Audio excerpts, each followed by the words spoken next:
साल था 1973 और 14 साल का एक लड़का अपने परिवार के साथ कोलकाता के बड़ा बाजार में रहता था। उसके पापा और ग्रैंडफादर दोनों स्टॉक ब्रोकर का काम करके अपनी जिंदगी का गुजारा किया करते थे। पर अचानक उसके पापा हमेशा के लिए छोड़ के चले जाते हैं। उसके पापा की डेथ हो जाती है। वो पढ़ाई में उतना अच्छा नहीं होता है और अपने 10th के एग्जाम में भी फेल हो जाता है। अपने ग्रैंडफादर के साथ रहकर उसे स्टॉक मार्केट के बारे में थोड़ी बहुत जानकारी हो जाती है।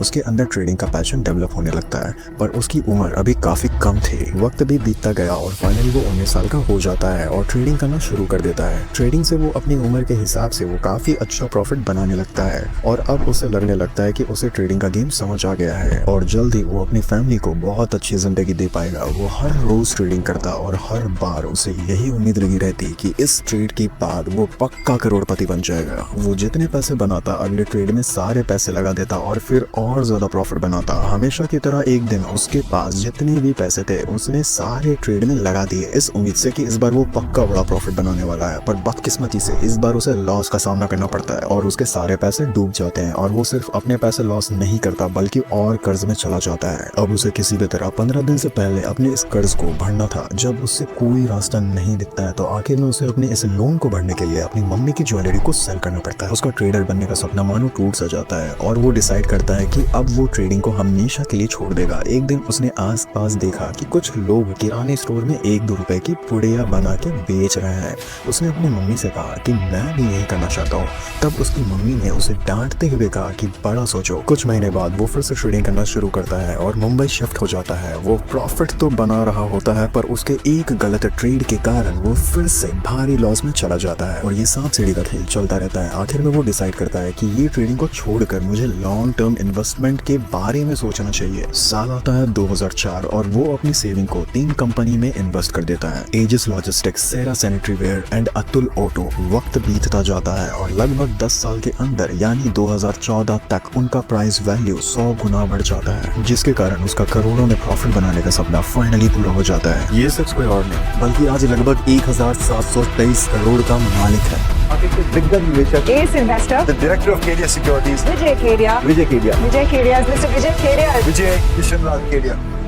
ऐसे ना जाने कितने success as well as scam की स्टोरी है स्टॉक मार्केट से रिलेटेड, जो हमने कभी ना कभी तो जरूर सुना और इन कहानियों को सुनकर हम बस एंटरटेन होकर भूल जाते हैं और सोचते हैं हमारा स्टॉक मार्केट से क्या ही लेना देना है, हमें क्या ही फर्क पड़ता है। पर आपको शायद ये एहसास नहीं है कि आपके एक 20 ग्राम के टूथपेस्ट खरीदने से लेकर अपने सपनों का घर खरीदने तक हर जगह ये स्टॉक मार्केट आपको इम्पैक्ट कर रहा होता है। आपकी लाइफ के हर एक डिसीजन को डायरेक्टली या फिर इनडायरेक्टली ये स्टॉक मार्केट इम्पैक्ट कर रहा होता है। तो ऐसे में हमारे लिए ये जानना बहुत जरूरी हो जाता है कि आखिर ये स्टॉक मार्केट है क्या, इसकी शुरुआत कैसे हुई और आखिर ये पूरा सिस्टम वर्क कैसे करता है और कुछ लोग इसी स्टॉक मार्केट से इतना ज्यादा अमीर कैसे बन जाते हैं। तो चलिए इस डॉक्यूमेंट्री को पूरे शुरुआत से बहुत ही आसान लैंग्वेज में समझने की कोशिश करते हैं। Stock markets across Europe and the US tumbled today. Bull run in the Indian market seems unstoppable. Including the Sensex and the Nifty continue to hit new highs. The Nifty today we clocked a new record high today. The stock market is higher.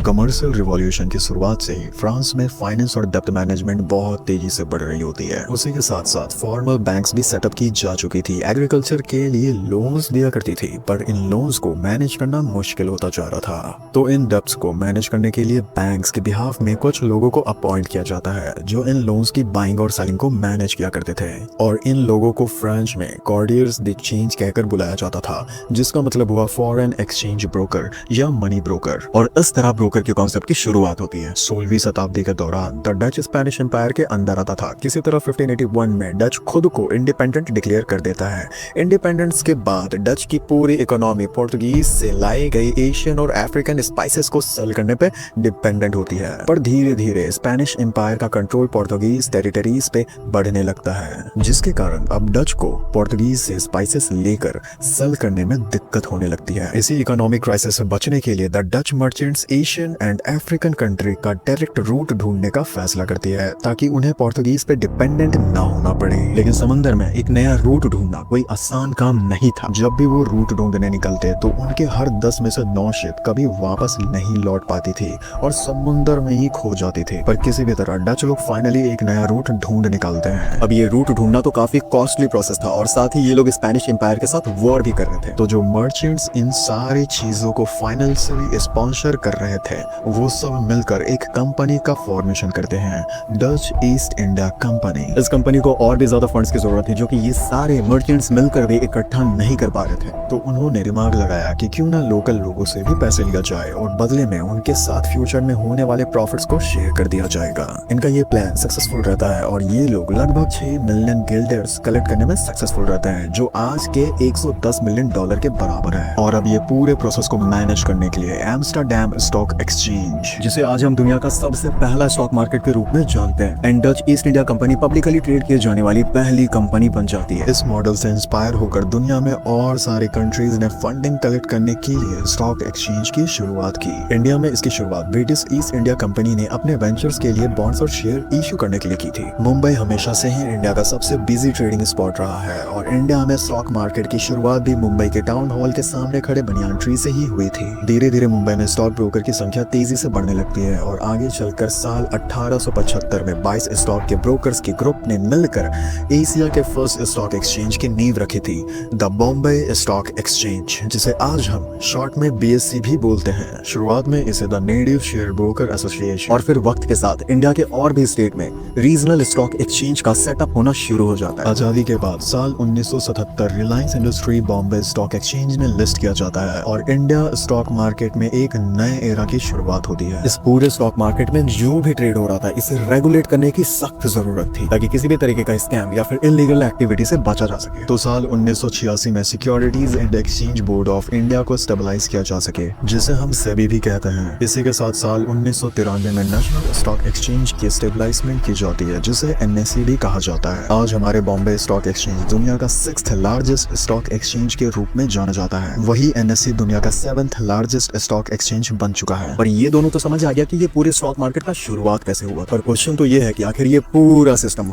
Work कैसे करता है। किस तरह आज हजारों company stock market में listed है और करोड़ों लोग अपनी अपनी पसंद की कंपनीज के शेयर को खरीद रहे हैं और बेच रहे हैं। आपने भी सुना ही होगा कि आज निफ्टी बैंक निफ्टी इंडेक्स बढ़ गया या फिर सेंसेक्स इंडेक्स कम हो गया। आखिर ये है क्या? चलिए अब इसे समझते हैं।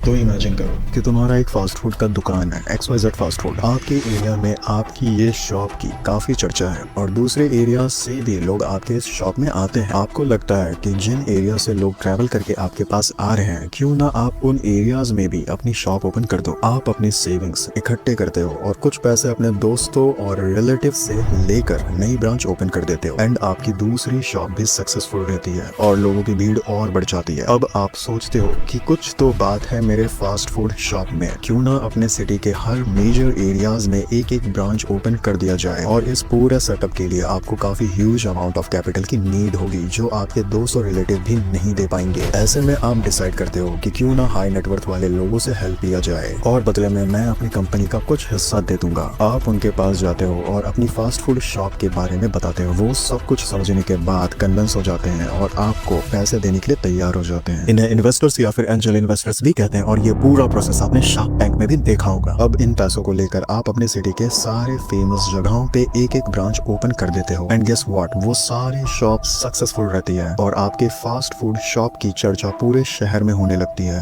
आप काफी अच्छा प्रॉफिट बना रहे होते हो। अब आप चाहो तो यहाँ पे रुक सकते हो, पर आप चाहते हो कि आपके शहर में ही नहीं बल्कि पूरे देश में आपके फास्ट फूड शॉप का ब्रांच हो। अब इसके लिए ऑब्वियसली बहुत ज्यादा पैसा चाहिए और इन्वेस्टर्स भी आपको इतना ज्यादा पैसा नहीं दे पाएंगे। अब आप ऐसे में डिसाइड करते हो कि क्यों ना आम आदमी से हेल्प लिया जाए और बदले में उन्हें अपनी कंपनी का कुछ हिस्सा दे दिया जाए। इस प्रोसेस को IPO कहा जाता है, जिसका मतलब है इनिशियल पब्लिक ऑफरिंग। पर क्योंकि आम पब्लिक भी आपके कंपनी का हिस्सा बनने वाली है, तो इसका मतलब ये हुआ कि अगर आपके कंपनी में कुछ भी सही गलत होता है तो इसका इम्पैक्ट आम पब्लिक को भी झेलना पड़ेगा। इसलिए इससे पहले कि आप अपना IPO लॉन्च करें, आपको कुछ जरूरी प्रोसेस से गुजरना पड़ेगा। सबसे पहले आपको एक इन्वेस्टमेंट बैंकर हायर करना होगा जो आपकी कंपनी को अच्छे से रिव्यू करेगा और सारे नेसेसरी डॉक्यूमेंट्स वगैरह तैयार करेगा। इन सारे डॉक्यूमेंट्स को लेकर अब आप सेबी के पास जाओगे। और सेबी क्या होता है ये मैंने आपको ऑलरेडी बता दिया। सेबी आपकी डॉक्यूमेंट चेक करेगा जिसमें आपके बिजनेस का पूरा रिपोर्ट होगा। इन रिपोर्ट्स को देखकर अब सेबी ये डिसाइड करेगा कि क्या आपकी कंपनी पब्लिक में लिस्ट करने लायक है या नहीं। आपके फास्ट फूड कंपनी के केस में लकीली सारे डॉक्यूमेंट्स बढ़िया होते हैं और आपको सेबी की तरफ से ग्रीन सिग्नल भी मिल जाता है। इसके बाद आप DRHP स्टेज में जाते हो, यानी कि ड्राफ्ट रेट हियरिंग प्रोस्पेक्टस, जिसमें आप अपनी कंपनी की पूरी डिटेल प्रिपेयर करते हो। अब फाइनली आप पब्लिक तक इस न्यूज को किसी तरह पहुंचाते हो कि आप भी हमारे इस फास्ट फूड कंपनी का हिस्सा बन सकते हो, जिसके लिए आप अलग अलग तरीके से मार्केटिंग करते हो सो दैट लोगों को पता चल जाए कि आपका कंपनी पब्लिक में लिस्ट होने वाला है। पर यहाँ पे आपको एक दिक्कत का सामना करना पड़ता है। आपको समझ ही नहीं आ रहा होता है कि मुझे आखिर एक शेयर का प्राइस कितना रखना चाहिए, क्योंकि अगर आपने ज्यादा प्राइस रख दिया तो लोग शायद शेयर परचेज ही ना करें, और अगर आपने कम रख दिया तो आपका नुकसान हो जाएगा। ऐसे में IPO से पहले आप एक और प्रोसेस से गुजरते हो, वो बिल्डिंग प्रोसेस, यानी आप एक maximum and minimum price set करते हो, सपोज 100-200 रुपए, और फिर 3-4 दिन के लिए आप पब्लिक को बिडिंग करने का मौका देते हो। बिडिंग के बाद आपको आइडिया लग जाता है कि मैक्सिमम लोगों ने 150 रुपए पे बिडिंग किया था, तो बेहतर यही होगा कि मैं अपने शेयर का प्राइस 150 रुपए रखूं। एंड नाउ कांग्रेचुलेशंस, आपकी फास्ट फूड कंपनी अब फाइनली पब्लिकली लिस्ट हो चुकी है। अब जो लोग आपको पहले से जानते थे या फिर वो आपकी फास्ट फूड शॉप पे आकर खाया करते थे, उन्हें ये विश्वास होता है कि आपके फास्ट फूड में कुछ तो बात है और ये कंपनी पक्का आगे जाएगी, तो वो लोग आपके शेयर को खरीद लेते हैं। आपके पास फंड आ जाती है, आप उसका यूज करके पूरे देश भर में अपने फास्ट फूड की ब्रांच ओपन कर देते हो। अब जो शेयर्स पब्लिक ने खरीदा था वो मार्केट में अवेलेबल हो जाता है, उसे कोई भी बाय या सेल कर सकता है। एंड ये बाइंग एंड सेलिंग का प्रोसेस हर सेकंड चलता रहता है। एंड ये पूरा खेल होता है डिमांड एंड सप्लाई का। मान लीजिए आपके शेयर को 10 लोग बेचना चाह रहे हैं, पर 20 लोग ऐसे हैं जो उनको खरीदने के लिए तैयार बैठे हैं। ऐसे में आपके शेयर की डिमांड बढ़ जाती है, जिसका रिजल्ट ये होता है कि आपके शेयर की प्राइस भी बढ़ जाती है। वहीं पर अगर आपके शेयर को 10 लोग बेचना चाह रहे हैं पर सिर्फ 5 लोग ही हैं जो उसे खरीदना चाहते हैं, तो ऐसे में आपके शेयर की डिमांड कम हो जाती है, जिसके वजह से आपकी शेयर की प्राइस कम हो जाती है। अब ये डिमांड एंड सप्लाई बहुत सारे फैक्टर्स पे डिपेंड करते हैं। इनमें से कुछ फैक्टर्स तो इंटरनल फैक्टर्स होते हैं, जैसे आपकी प्रोडक्ट की क्वालिटी, लोगों का क्या फीडबैक आ रहा है, साथ ही साथ मार्केट के हिसाब से आपका प्राइस क्या है, और भी बहुत सारा फैक्टर होता है। पर बहुत सारे ऐसे भी फैक्टर्स होते हैं जिसमें कंपनी का उतना कंट्रोल नहीं होता, जैसे कि टेक्नोलॉजिकल चीज, regulatory changes, political shift, emotions, news, economic condition, trade policy, और भी बहुत सारे फैक्टर्स। और हमारे देश में एक बहुत ही इंपॉर्टेंट फैक्टर है जो बहुत इंपॉर्टेंट रोल प्ले करती है, र्यूमर्स। हमारे आसपास के 10-15 लोग अगर हमें बोल दे कि उस कंपनी की कंडीशन बहुत खराब होने वाली है, तो फिर हम बिना कुछ रिसर्च किए या दिमाग लगाए र्यूमर्स के पीछे भागने लग जाते हैं, और ऐसे में उस कंपनी के शेयर्स को सब बेचने लगते हैं, जिसके कारण उस कंपनी की शेयर प्राइस अचानक से गिरने लग जाती है। पहले के टाइम में जब ट्रेडिंग पेपर में हुआ करता था, तो मार्केट ओपन होने से पहले इसी तरह किसी कंपनी के बारे में र्यूमर्स फैला दिया जाता था, और फिर मार्केट ओपन होने पे उस कंपनी के शेयर उसी र्यूमर्स के हिसाब से परफॉर्म करते थे। आपने ये सेम चीज हर्षित मेहता स्कैम सीरीज में भी देखी हो, जहाँ पे हर्षित मेहता ACC सीमेंट के ऊपर एक र्यूमर फैला देता है, और जब मार्केट ओपन होता है तो ACC सीमेंट का परफॉर्मेंस हर्षित मेहता के फैलाए गए र्यूमर्स पे बेस्ड होता है। आज के टाइम पे अगर आपको इंडियन स्टॉक मार्केट के हेल्थ को समझना है, तो आप निफ्टी इंडेक्स या फिर सेंसेक्स इंडेक्स को देखते हो। ये निफ्टी इंडेक्स असल में NSE में लिस्टेड टॉप 50 कंपनीज की परफॉर्मेंस को ट्रैक करती है, वहीं सेंसेक्स BSE में लिस्टेड कंपनीज में से टॉप 30 कंपनीज को ट्रैक करती है। सो निफ्टी एंड सेंसेक्स के परफॉर्मेंस से हमें ओवरऑल इंडियन मार्केट का परफॉर्मेंस का पता लग जाता है। यानी अगर NSE के टॉप 50 कंपनीज अच्छा परफॉर्म कर रहा है, तो कहीं ना कहीं इंडियन मार्केट भी अच्छा परफॉर्म कर रहा है। ये तो हमें समझ आ गया कि आखिर स्टॉक मार्केट वर्क कैसे करता है, और क्वेश्चन ये है कि आखिर मैं अपनी मेहनत से कमाए हुए पैसे को किसी कंपनी के स्टॉक को खरीदने में क्यों लगाऊं, और अगर मैं लगाना भी चाहता हूँ तो क्या क्या पॉसिबल तरीका है। आखिर मैं शेयर मार्केट का हिस्सा बनकर अपने पैसों को ग्रो कैसे करूंगा, आइए समझने की कोशिश करते हैं।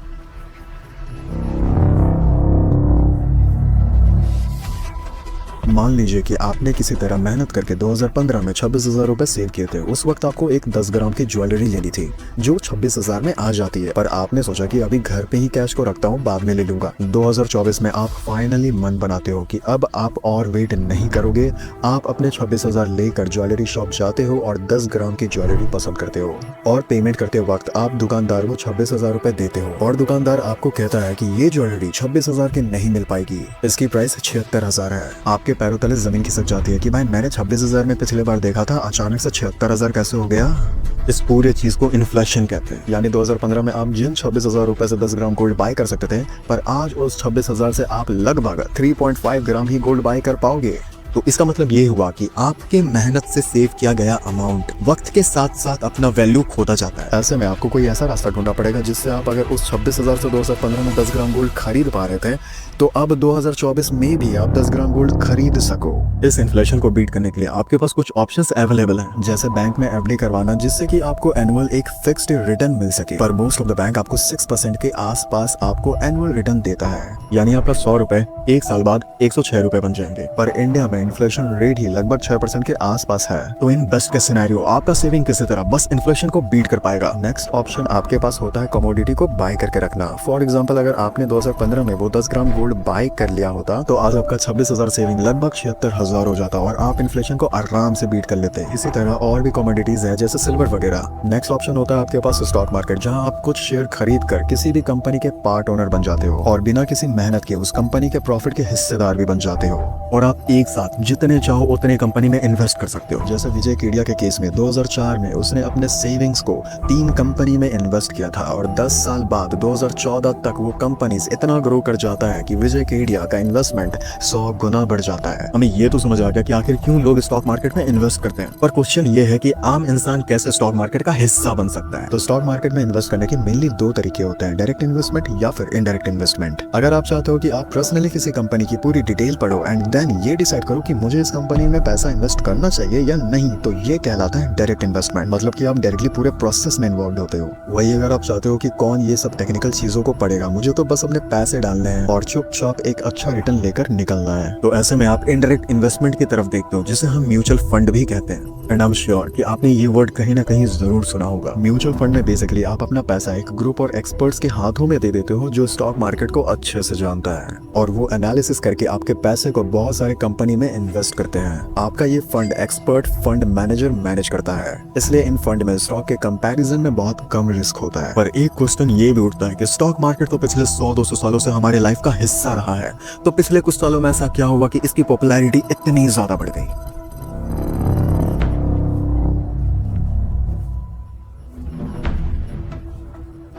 एनएससी को इंडिया में अपने पहले 1 करोड़ इन्वेस्टर रजिस्टर करने में 14 साल का वक्त लगा था, लेकिन 2024 में सिर्फ 5 महीनों में ही इन्वेस्टर की तादाद 9 करोड़ से बढ़कर 10 करोड़ हो गया, यानी 1 करोड़ नए इन्वेस्टर सिर्फ 5 महीने में रजिस्टर किया जा चुका है। एनएससी के लेटेस्ट रिपोर्ट के हिसाब से 30 साल के कम उम्र के इन्वेस्टर्स के नंबर में सिग्निफिकेंट ग्रोथ देखने को मिला है। मार्च 2018 में 22.9% इन्वेस्टर्स की एज 30 साल से कम थी, जो बढ़ के 40% हो गया है। PwC इंडिया और द इंडस्ट्री ग्रुप एसोसिएशन की रिपोर्ट के हिसाब से 2025 तक रिटेल इन्वेस्टर्स की संख्या 15 करोड़ तक बढ़ जाएगी। पर इतने रैपिड पॉपुलैरिटी के पीछे आखिर कारण क्या है? इसके पीछे सबसे इंपॉर्टेंट रीजन है स्टॉक मार्केट का डिजिटलाइज होना। डिजिटलाइजेशन की वजह से बहुत लोगों के लिए स्टॉक मार्केट की एक्सेसिबिलिटी और ट्रांसपेरेंसी बढ़ गया है। इसके अलावा ऑनलाइन ट्रेडिंग प्लेटफॉर्म की वजह से ब्रोकरेज फीस की कॉस्ट भी कम हुआ है, जिस वजह से स्टॉक मार्केट में एंट्री करना बहुत ही ईजी हो गया है। आप अभी बैठे बैठे इसी वक्त किसी भी ब्रोकरेज ऐप में अपना डीमैट अकाउंट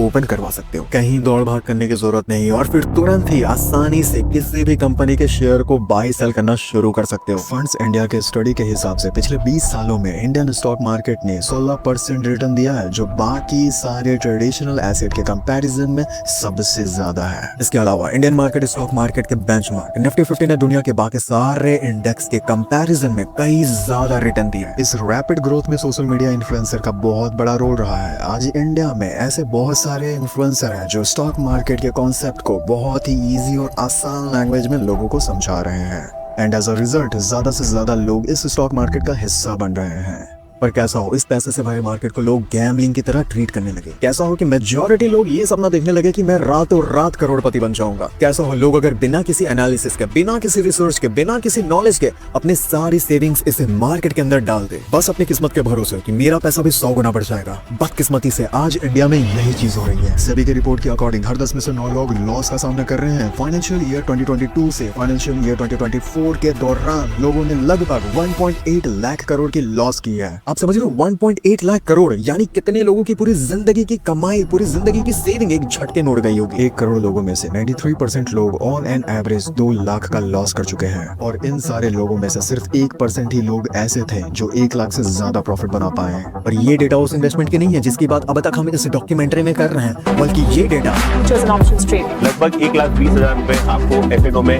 खोते हुए देखे। ज्यादातर उसमें ऑप्शन ट्रेडर्स ने पैसा खोया है। So what is happening is because of option trading, you're seeing wealth flow from the masses to select few. एक ही दिन में कितना बड़ा स्ट्राइक प्राइस मूवमेंट हो रहा है, ये क्या दर्शा रहा है? मतलब आगे क्या ऑप्शन ट्रेडिंग को अप्रोच थोड़ी बदल